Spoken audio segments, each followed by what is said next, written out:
को मैं थोड़ा सा वर्ग अंतराल लिख लेता हूं, यहाँ आई लिख रहा हूं, आई का मतलब इंटरवल है। उसके बाद एफ है, बारंबार था तो मैं एफ लिख रहा हूं। देखो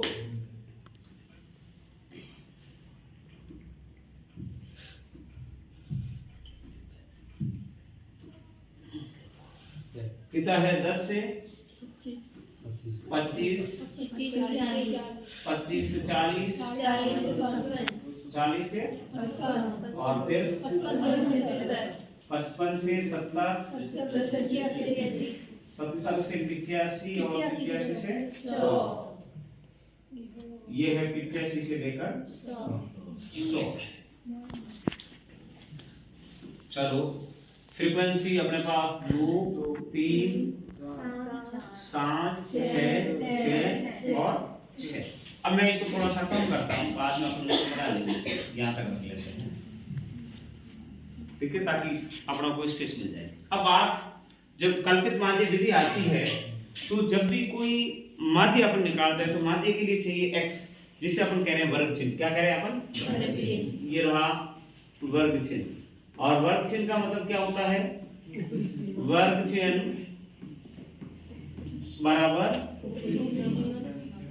highest limit plus lower limit बटे 25 प्लस 10 बटे कितना?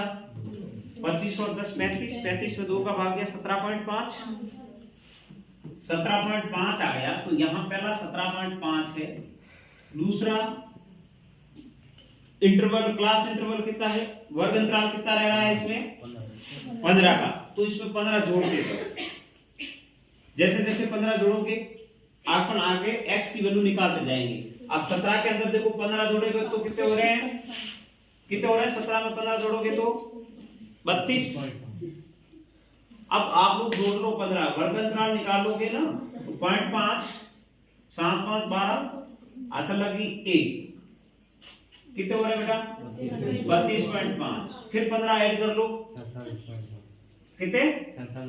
47.5। फिर 15 ऐड कर लो, वही 62.5। फिर वही 77. फिर वही कितना?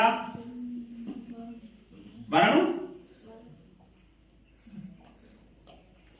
यही होगा मेरे ख्याल से।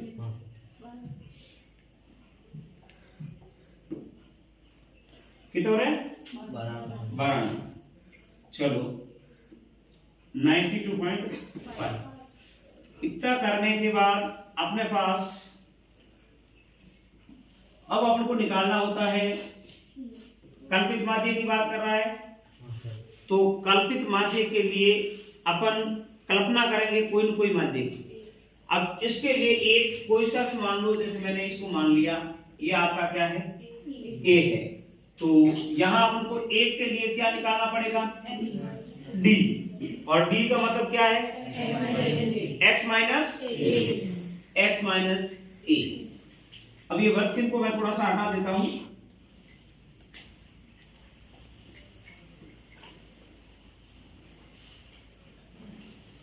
ठीक है, अब अपन x माइनस ए, x का मतलब मेरा 17.5 माइनस के 47.5, कितने बच रहे हैं? 30 माइनस के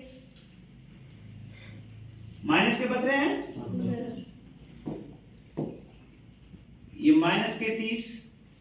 उसके बाद वही 32 माइनस नहीं 32.5 माइनस के 47.5, कितने बच रहे हैं? 15 माइनस के। उसके बाद अपने पास 0, फिर वही प्लस के 15, फिर वही प्लस के कितने? 30, फिर कितने बच रहे हैं? सही तो है, जोड़ो तो इसमें यही रहता है। अब अपन को आगे वाला जो स्टेप निकालना होता है वो है f into D. f into D का मतलब है f दो कितने, ये x की बात करें तो ये x है, d का मतलब दो है तो 15 दुआ 30 दुआ 60, 15 की 45, 0 15 छक्का 90, 6 से 18 180 और 45 को 5 से करते हैं तो यहाँ 6 से करोगे तो 0 30 हासिल लगे 30 24 और 3 27 270। ठीक है, अब अपन इसको टोटल एफडी निकाल लो। एक तो माइनस वाला ऐड करो पहले तो 5 100 और यहाँ प्लस वाला कर लेते हैं, वापस से गुणा तो सही है 45 5 30 0 हासिल लगे 3 24 और 3 27। ठीक है, इसको ऐड करें तो 0 7 8 15 और 9 24 का 4 हासिल लगी 2 3 और 2 5 कितने हो गए 540। अब इसको टोटल सिग्मा एफ डी की वैल्यू निकालने हैं अपन तो 435 भाई 105 में से 105 इसमें से निकालने हैं तो 435 सिग्मा एफ का मतलब कितना हो जाएगा 6 से 18 18 और 7 25 और 5 30। ठीक है, अब नेक्स्ट की ओर बढ़े, याद रख लेना 435 है अपने पास माध्य x बार is equal to a plus sigma F D बटे सिग्मा एफ, यही होता है। a का मतलब अपना कितना था 47.5 प्लस यहाँ 435 पॉजिटिव है ये 30 है। ठीक है, भाग देते चलेंगे 47.5 प्लस 30 में एक बार भले आप 5 से देते हो तो भी कोई फर्क पड़ने वाला नहीं, एक स्टेप ज्यादा होगा, 5 से देते हो तो 6 एक बार 5 से दे देते हैं तो 8 15 40 पीछे 3 7 बार 87, तो ये हो गया 87 बटे 6। एक स्टेप ज्यादा होगा उससे कोई फर्क पड़ने वाला नहीं है, 6 बार करोगे 8 में कितनी बार गया एक बार, पीछे बच गए 2 27 6 24 पीछे बच गए 3 6 5 30 पॉइंट लगाया। ठीक है, वापस से कर लेते हैं 8 में 6 का भाग एक बार, पीछे बचे 2 6 चौक 24 पीछे बच गए 3 पॉइंट आ गया। अब जोड़ दो 5 से 5 10 का कितना हो गया 0 असल लग गई 1, 4 और 7 11 और 12 का 2 असल लग गई 1, 5 और 1 यहाँ पॉइंट था तो ये पॉइंट लगेगा, तो अपना आंसर कितना आया 62 आपका आंसर। ठीक है, नेक्स्ट क्वेश्चन की ओर चलते हैं। अब ये जैसा था अथवा में आप लोग बंटन के रूप में दिया हुआ भार दशा तो माध्य ज्ञात कीजिए, इसको भी कर लेते हैं अपन। ठीक है ना, देखो माध्य ज्ञात करने की बात कर रहे हैं, इसमें भी भार जो है वेट किलोग्राम में है,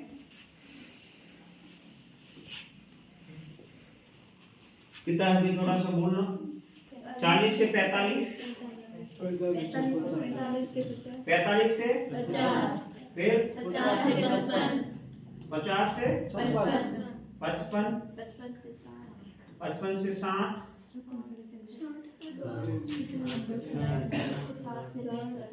60 से 65 65 से 70 और 70 से यही स्थिति है।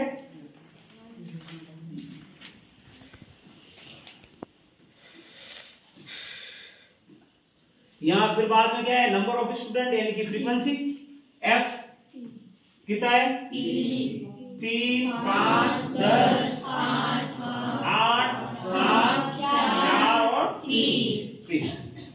अब अपने पास जब माध्य ज्ञात करना होता है, माध्य ज्ञात करेंगे इसका मतलब अपन को एक मुख्य तथ्य निकालेंगे। जैसे माध्य के अंदर अपन निकालते हैं वर्ग चिन्ह x, वैसे के वैसे माध्य के अंदर निकालना है अपन को CF।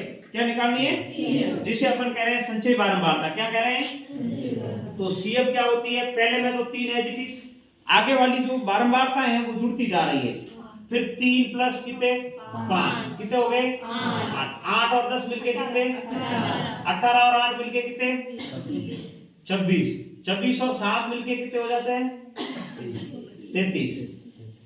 33 और 4 मिलके कितने हो जाते हैं? 37। 37 और 3 मिलके कितने? 40। तो यहाँ अपन जो सिग्मा एफ निकालेंगे वो भी कितनी आ रही है? 40। ये और ये वैल्यू दोनों क्या आनी चाहिए? बराबर। ठीक है बेटा, अब अपने पास इसमें इतना ही चाहिए।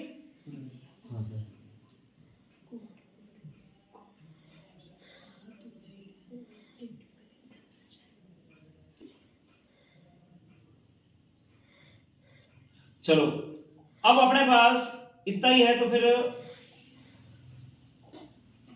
अपन को एक तो निकालना होगा माध्यक वर्ग। सबसे पहली बात क्या कर रहे हैं अपन?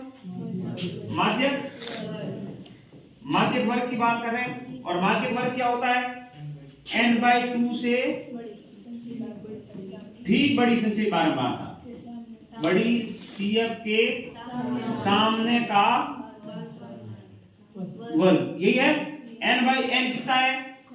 40/2 बराबर कितना? 20। 20 से बड़ी ठीक संचयी बारंबारता हो गई 26, और 26 के सामने वाला यानी कि माध्यक वर्ग बराबर कितना हो जाएगा? 55 से लेकर 60। ठीक है, अब अपन को निकालना है m।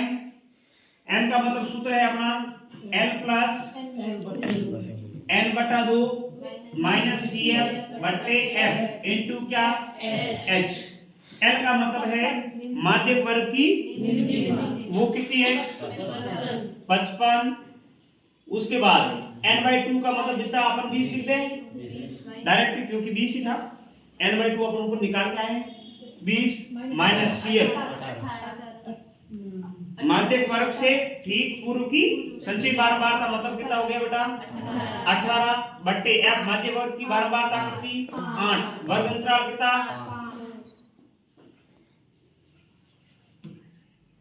कितना हो रहा है बेटा? 5। अब इसको पहले थोड़ा सॉल्व करें। 55 प्लस 20 में से 2 8 इंटू 5 4। 55 5/4। 55 प्लस एक बार जाएगा, पीछे एक शेष रह गया, 0 लगाया, दशमलव लगा के 10 हो गए। 10 में कितनी बार जाएगा? 2 बार। फिर बच गए 2, 2 का 0 मतलब कितनी बार? 5 बार। तो ये हो गया है 56.25। ये शायद मेरे ख्याल से मेरे टेस्ट में भी था अपने वाले में, है ना? पहला वाला भी। तो अब देखो मैं टेस्ट भी ले रहा हूँ, बोर्ड वाला भी मॉडल पेपर दे रहा है, ये थे। चलो, तो फिर अब जो अपन लोगों ने टेस्ट लिए, अब देखें ये भी हो गया 17। प्रथम 100 प्राकृत संख्याओं का योग ज्ञात करना है। प्रथम 100 प्राकृत संख्या। अब यहाँ देखो, प्रथम 100 का मतलब प्राकृत संख्या 1 से शुरू होती है, 1 2 3 लेके लास्ट तक कितने आ जाएंगे? 100। इसका मतलब ये अपने कौन सी प्रश्नावली का सवाल है? 5वीं का, समांतर श्रेणी वाले का। इसके अंदर योग निकालने के लिए प्रथम पद कितना हो गया बेटा? प्रथम पद बराबर 1। समांतर भी कितना हो जाएगा? 1। अंतिम पद क्या है? n इक्वल टू कितना दे रखा है? 100। अपन को क्या कह रहा है? योग ही ज्ञात करें। देखो 2 सूत्र लिखवाए थे मैंने योग के। एक तो n/2 मतलब Sn equal to n/2 into 2a plus n-1 into d के रूप में लिखवाया था, जबकि दूसरा अपना लिखवाया था Sn equal to n/2a plus n, ये लिखवाया था। तो इसी को निकाल लेते हैं। S100 इक्वल टू 100 कह रहा है बट्टे 2 प्रथम पद प्लस अंतिम पद, ये स्थिति है। तो ये कितना हो गया? 50 101। 0 को छोड़ देते बाद में, 5050। याद ये करना है जजमेंट क्या है, क्वेश्चन को किस फॉर्मूले में सेट करना है, बस बात इतना सीखना है। उसके बाद नेक्स्ट इसका अथवा में देखो, एपी का प्रथम पद और अंतिम पद 1 और 11, यदि पदों का योगफल लेना है तो पदों की संख्या ज्ञात करें। बस इसी फॉर्मूले पे आया है कि प्रथम पद ए कितना दे रखा है? 1। अंतिम पद कितना दे रखा है? l बराबर 11। s ऑफ n कितना दे रखा है? कितने है? हाँ 36। तो अपने को क्या निकालना है? n ज्ञात करना है। क्या ज्ञात करना है? तो अपन जानते हैं Sn = n/2 * 2a, सॉरी वो दूसरा वाला दे लो। Sn = n/2 * a + l। Sn की वैल्यू अपने पास कितनी है बेटा? 36। n का मतलब अपने पास कुछ है नहीं, कोई बात नहीं, 2 एज इट इज रख दो। a की वैल्यू अपने पास कितनी है? 1। l का मतलब कितना? 36 बराबर n/2 का मतलब 12 हो गए। 12 को काटोगे तो कितनी बार? 6। 6 एकम 6, 6 36 का n की वैल्यू कितनी? ये इतना छोटा सा क्वेश्चन है, हालांकि लॉन्ग टाइम में दे रखा, पर तो आप थोड़ा सा सही चले तो ये आपकी वैल्यू हो जाएगी। उसके बाद नेक्स्ट, और ये है भी कितने? 3 नंबर में 3 लाइनें आ रही है, सही से समझते हैं तो, इसलिए अपन को प्रत्येक क्वेश्चन को सॉल्व करते हुए चलना है।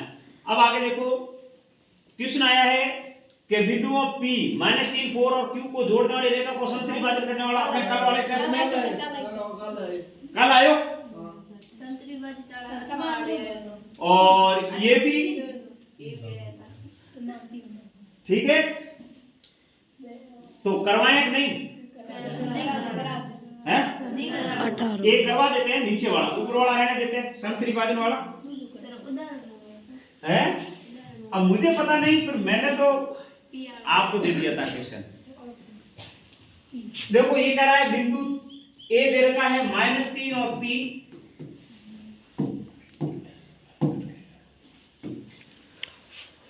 दूसरा बिंदु है A अपने पास है -5 -4, और दूसरा बिंदु 2 है -2 और 4 को अंतर विभाजित P करता है। अंतर विभाजित है -2 3 B में 3 है।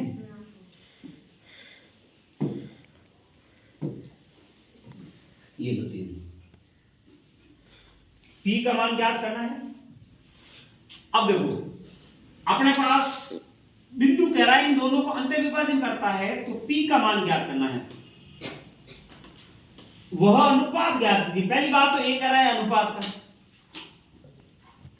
वह अनुपात ज्ञात कीजिए जबकि बिंदु -3 और P बिंदुओं -5 -4 और -3 को अंतर विभाजन कर रहा है। अब इस स्थिति में अंतर विभाजन करना है तो थोड़ा सा देख लेते हैं। इसी क्वेश्चन को बिंदु मिल गया, जैसे ये रहा, यहाँ A है, ये B है, A का मतलब -5 है और -4, ठीक है। दूसरा है अपने पास -2 और 3। मान लो ये बिंदु जो है -3 और P है।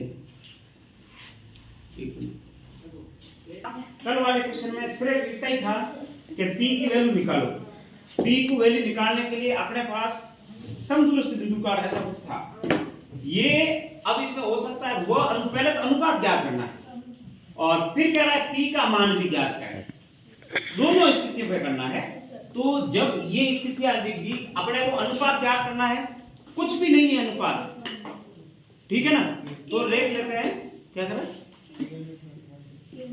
हाँ, के अनुपात बन गया भाई, के अनुपात, ठीक है। चलो x की वैल्यू अनुपात अंतर विभाजन है तो x इक्वल टू क्या हो जाता है?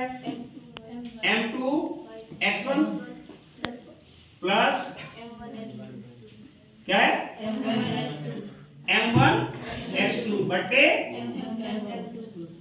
m1। अब जरा देना ध्यान रखना, आप थोड़े से कंफ्यूज है, बात बहुत इजी है।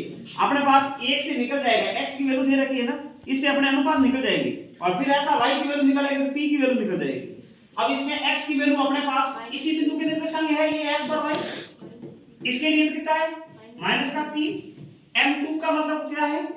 1। x1 का मतलब कितना है? -5। अंतर विभाजन है मतलब प्लस है। m1 का मतलब क्या है? k। x2 का मतलब कितना है? -2, और ये क्या हो जाएगा?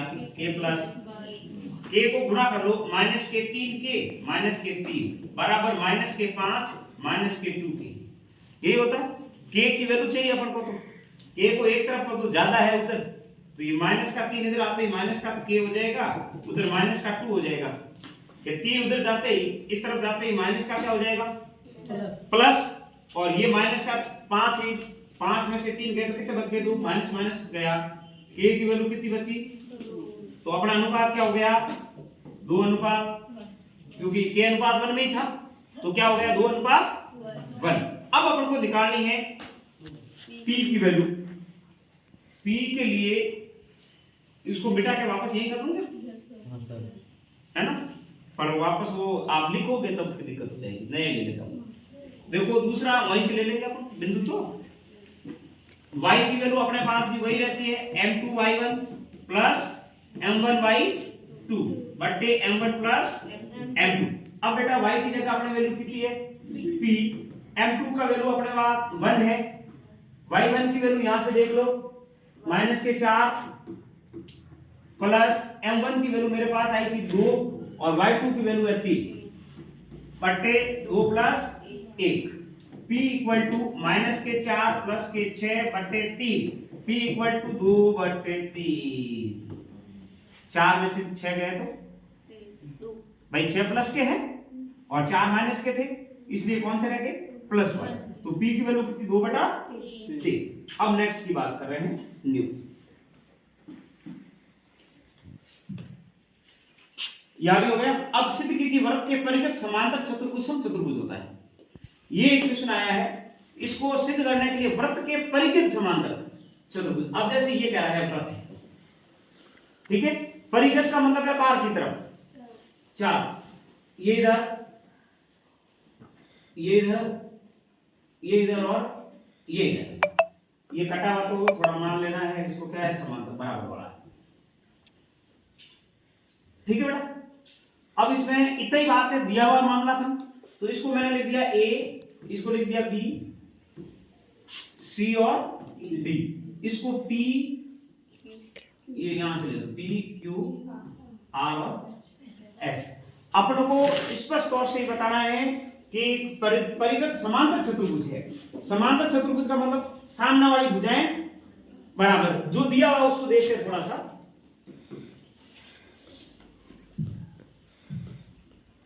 दिया हुआ देखो, अपन को कह रहा है ए बी सी डी एक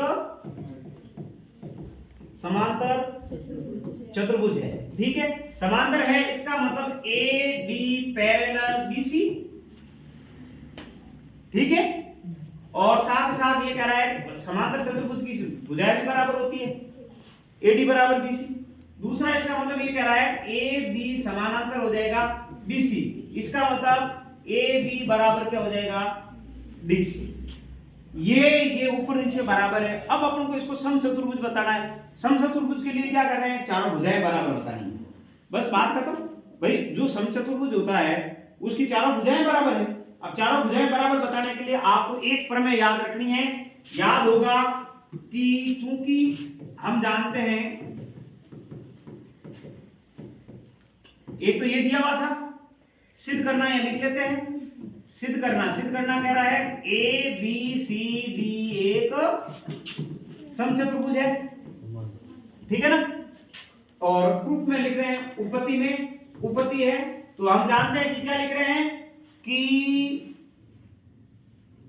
एक ही बिंदु से खींची गई दो समांतर स्पर्श रेखाएं बराबर होती है। हम जानते हैं क्या लिख रहे हैं भाई, एक बिंदु से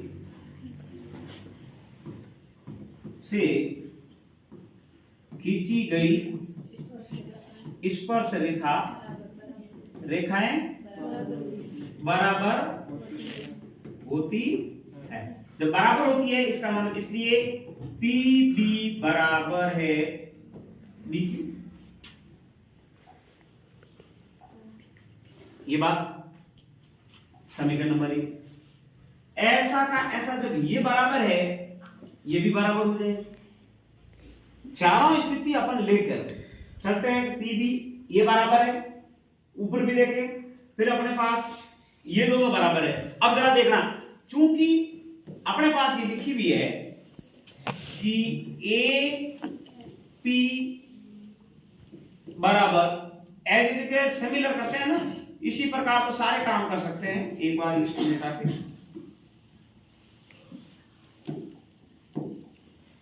देखो, ये कर लेते हैं इसी प्रकार से।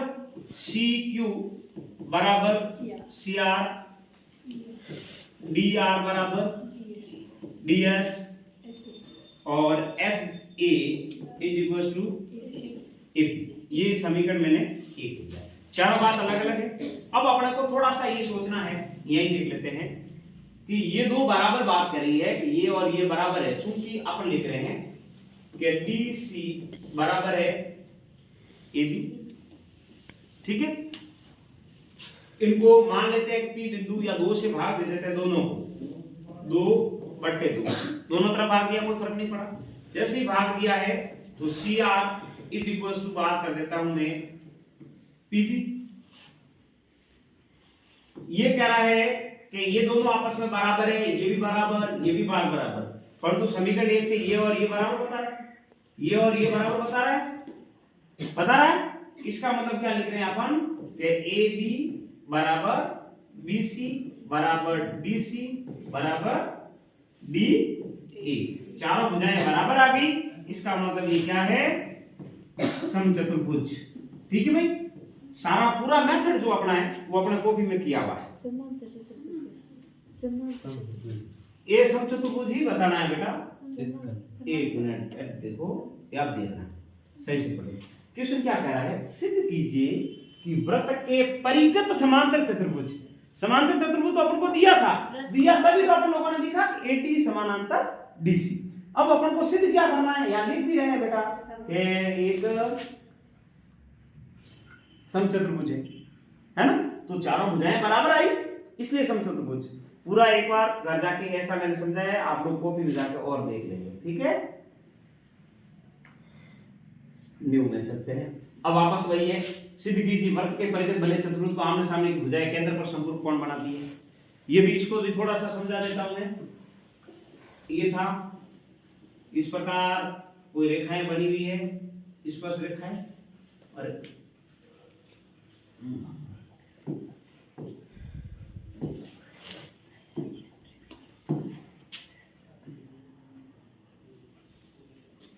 ये इस प्रकार है। अब ये कह रहा है कि क्या कह रहा है, संपूर्ण कोण। संपूर्ण कोण का मतलब क्या है, योग 180 होना चाहिए। तो ये इस प्रकार का था, सही से पढ़ लो। परिगत चतुर्भुज की आमने सामने की भुजाएं केंद्र पर संपूर्ण कोण बनाती है। ये प्रश्नावली का लास्ट क्वेश्चन है, याद होगा आपको ऐसे।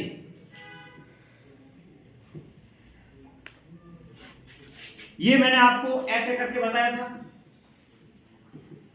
1 2 3 4 5 6 7 और 8, याद करो, किया था। क्योंकि ये और ये बराबर थे, ये दोनों एक दूसरे के बराबर थे, ये एक दूसरे के बराबर थे। 2 करने के बाद कोण 1 प्लस कोण 2 प्लस कोण 5 प्लस कोण 6 बराबर इनका योग कितना होता था, 180।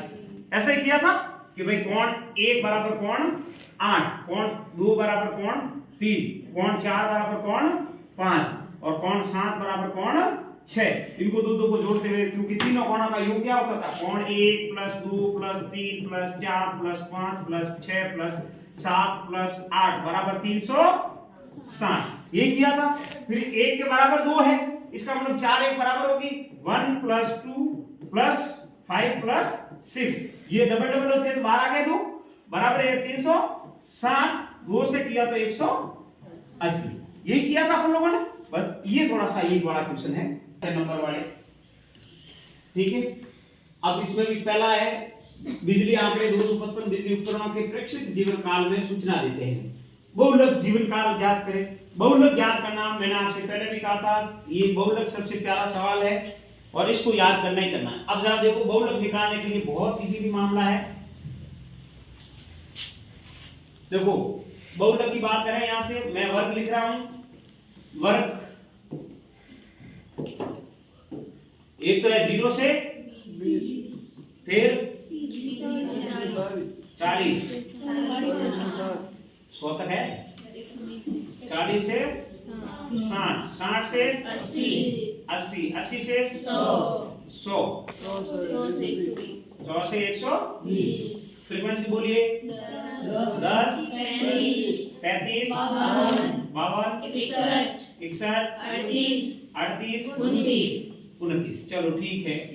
अब बात अपन करते थे बहुलक में, और बहुलक में सबसे पहले तो बहुलक वर्ग ज्ञात करना। हाँ है टेस्ट में तो जैसे बहुलक वर्ग निकालो मतलब बहुलक वर्ग का मतलब क्या है। एक नंबर वाला क्वेश्चन में था अपने पहले आप लोगों ने सॉल्व किया तो उसमें था अधिकतम बारंबारता का जो पद था क्या था बहुलक, और अधिकतम बहुलक बारंबारता के सामने वाला जो वर्ग होता है वो क्या लिख रहे हैं अपन बहुलक वर्ग। तो वो 60 से कितना हो गया 80, ध्यान रखें। फिर अपने पास बहुलक का मतलब होता है z का, अपन कह रहे हैं z का मतलब l plus f1 minus f0 upon 2 of f1 minus f0 minus f2 multiplied by h। अब अपने पास l का मतलब तो बहुलक वर्ग की निम्न सीमा। फिर अपन लोग वो लिखना है, आपको तो सूत्र में लिखना है कि ये 1 है ये 2 है। यहां से अपन इसको f1 मान लो बहुलक वर्ग वाले को, इसको f0 मान लो और इसको f2 मान लो, वैल्यू रखो आंसर आएगी। z l का मतलब मेरे पास कितना है 60 प्लस f1 का मतलब कितना मेरा 61, f0 का मतलब कितना 52, 2 into 61 माइनस f0 का मतलब कितना 52 और f2 का मतलब कितना 38 मल्टीप्लाइड बाय h का मतलब 20 है 20। अब देखो 60 प्लस 61 में से 62 गए तो नहीं 52 गए तो 9, इधर 122, चलो 122 माइनस के 38 और 90 हो जाएंगे 90 इंटू 20। देख लो 60 प्लस 9 इंटू 20, 122 में से 90 गए तो 132 सॉरी 32 4 पंजे 20 8 चौक 32, 60 प्लस के 9 पंजे 45 बटे 8। अभी थोड़ा सा इधर आ जाते हैं भाई, ठीक है 9 है बेटा, आप क्या कर रहे हो ऊपर 9 लिखे हुए यही तो है, तो क्लास में है 9 बजे 45। अब यहाँ देखो 60 प्लस 45 में 8 का भाग देते 8 2 पंजा 40 5 बार पीछे बच गए 5 में भाग जाता है तो लगा लो पॉइंट। फिर 50 से 8 से 48 2 बच गए तो 20 2 बार 60 65.65 ये आपका आंसर। ये इस प्रकार से क्वेश्चन है। अब देखें नया लास्ट पॉइंट पड़ गया होगा, ये है बहुलक बारंबारता f ज्ञात करो। आप कहो तो ये करवा लेते हैं, नहीं तो फिर आगे बढ़ते हैं। ये क्वेश्चन बचा है कर देंगे क्योंकि f वही बारंबारता वाली फ्रीक्वेंसी वाली बात है। क्या दे रखा है माध्य से निकालना है, माध्य जेब पर 18 रुपए है तो f की वैल्यू मेरे ख्याल से कितनी थी वो आप लोगों को क्वेश्चन करवा रखा है। फिर दो क्रमांक धनात्मक पूर्णांक ज्ञात के जिनके वर्गों का योग कितना है। संगीता तेरे प्रश्न में क्या क्वेश्चन आया है, इसने कहा है दो क्रमांक धनात्मक पूर्णांक, दो क्रमांक चाहिए इसका मतलब पहला मान लो x है तो दूसरा कितना हो जाएगा x प्लस 1। यदि दूसरा x पहला x माइनस 1 है तो दूसरा क्या हो जाएगा x। इसने कहा है दो क्रमांक धनात्मक पूर्णांक ज्ञात कीजिए जिनके वर्गों का योग कितना है। तो अपन लोग लिख लेते हैं माना कि धनात्मक क्या है पूर्णांक, ये ले लो चाहे वो ले लो पूर्णांक। प्रश्नानुसार क्या कह रहा है इनके वर्गों का योग x square plus x plus 1 का होल स्क्वायर बराबर कितना 300। यही कहा है ना, दो क्रमांक धनात्मक पूर्णांक ज्ञात कीजिए जिनके वर्गों का योग पहले का वर्ग प्लस दूसरे का वर्ग x प्लस 1 का होल स्क्वायर बराबर 365। कर देते हैं x स्क्वायर प्लस ये बोल दो x प्लस y का होल स्क्वायर बराबर क्या हो जाता है x square plus 2xy plus y square. अब देखो x का x स्क्वायर हो गया प्लस के 2x हो गया प्लस का 1 बराबर 365। 2x स्क्वायर प्लस के 2x माइनस के 300 बराबर 0। दो को कॉमन ले लेते हैं x स्क्वायर प्लस का x माइनस के 2 कॉमन लेंगे तो इसमें 360 में 2 का भाग 66 में 2 का भाग, तो इसका मतलब एक बार 16 में 8 बार 2 बार इक्वल टू 0। अब अपने को 82 का ऐसे टुकड़े करने हैं 100 की घटाने पर कितना आवे। अब आपको यदि ऐसा याद नहीं होता है तो आप लोग ऐसे कर लो, टुकड़े करने में 2 का भाग देते हैं, 9 और 1 91, 91 7 का भाग दे देते हैं तो 13, 13 7 91, तो 7 दूनी 14 इंटू 13, घटाते तो कितना आ रहा है 1 आ रहा है।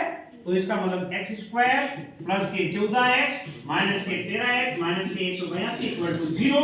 अपन इसको कॉमन ले लेंगे, x तो x प्लस के 14 और यहां से 13 कॉमन ले लेते हैं, माइनस x प्लस के 14 इक्वल टू 0। x माइनस के 13 और x प्लस के 14 इक्वल टू 0। अब इन दोनों को 0 के बराबर रखें अपन।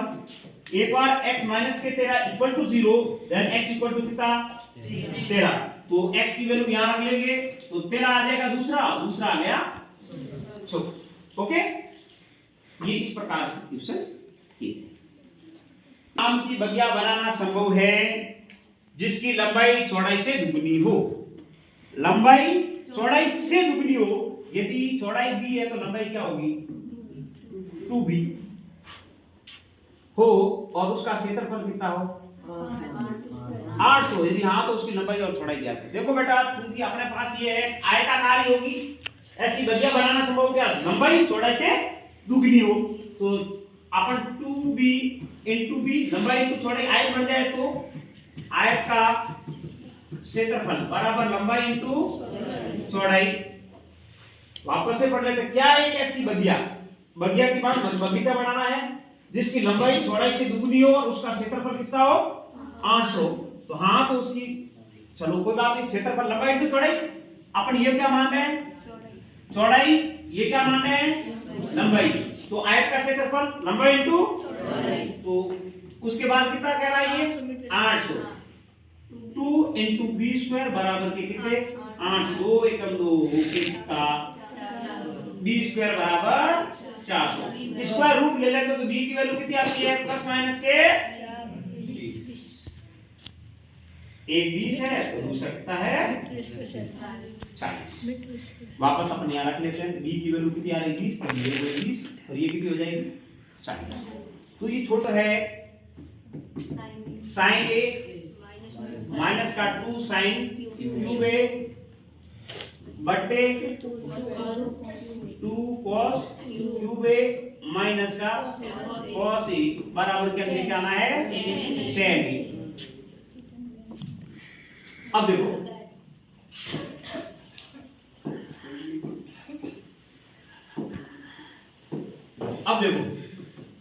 sin a minus sin cube a, तो अपन tan चाहिए, tan का मतलब sin अपॉन cos आना चाहिए, तो ऊपर से अपन क्या कर रहे हैं sin को कॉमन ले लेते हैं, तो यहां बनवा यहां बेटा ये 1 minus 2 sin square a। Okay बेटा, ऊपर से sin कॉमन लिया, यहां तो sin है और यहां sin क्यूब थी, तो इसका मतलब एक बार आ गया तो एक हाथ दो हाथ रहे पीछे, बट नीचे भी cos है तो cos को क्या कर लेते हैं, यहां 2 cos स्क्वायर a माइनस का a।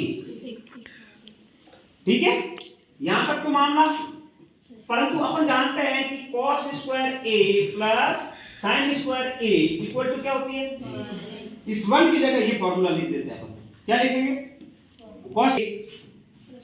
cos square a plus sin square a minus का 2 sin स्क्वायर a बटे cos a 2 cos square a बटा माइनस में हो जाएंगे cos square a sin square.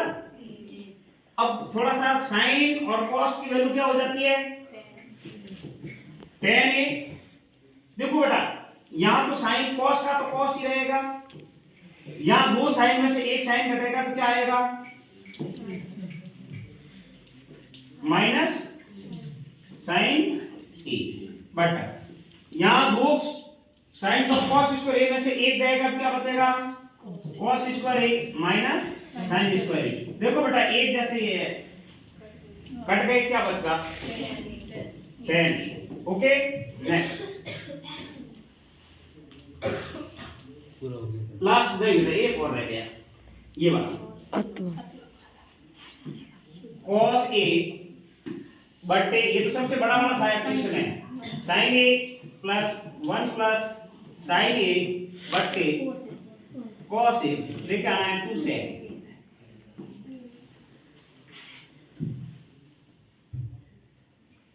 अब देखो लेफ्ट साइड से ही ले लेते हैं पहले तो, ठीक है। चलो क्या करें भाई, कुछ आइडिया आ रहा है? क्रॉस गुणा, फिर क्रॉस गुणा बराबर नहीं होते, पहले एलसीएम की बात होती है। चलो 1 plus sin a cos a, cos a का square plus 1 plus sin a का होल स्क्वायर। देखो ये इसके साथ मल्टीप्लाई हो गया, cos करोगे तो ये इसके साथ हो गया, ठीक है। और फिर ले लिया LCM, cos square a plus इसको a प्लस b से बोल दो, a प्लस b का whole square, 1 plus 2 sin a plus sin square a, फिर तो 1 प्लस sin a और cos a बचा, ठीक है। a और ये मिलके कितना हो जाएगा, क्योंकि sin square a plus cos square a 1 होता है, एक और एक मिलके कितने हो गए 2, और ये रहे 2, फिर ले लेते हैं कॉमन 2, 1 प्लस sin a बटे 1 plus sin a into cos a, ये गए 2 बटे cos a, आप जानते होंगे 2 से। अब देखो ये क्वेश्चन आएगा ना, ये क्वेश्चन अपने पास जो भी परीक्षा में आएगा जिसको 3 भागों में 4 नंबर का क्वेश्चन है, तो पहले आप कितना लिख रहे हो, आपने गुणा किया, या आपको 1 नंबर मिल जाएगा, कितना ही कर रहे हो, गुणा कर रहे हो तो 1 नंबर मिल जाएगा। फिर आपने ये सूत्र लगाया, ये स्थिति में लेके आ गए, आपको 2 नंबर मिल गए, 1 नंबर और मिल गया। आपने ये यहां तक खोल दिया, मतलब 1 नंबर और मिल गया, 3 और लास्ट आंसर लेके आए, यहां आपको कितने मिल जाएंगे, 4 में से 4 मिल जाता है। ये इस प्रकार क्वेश्चन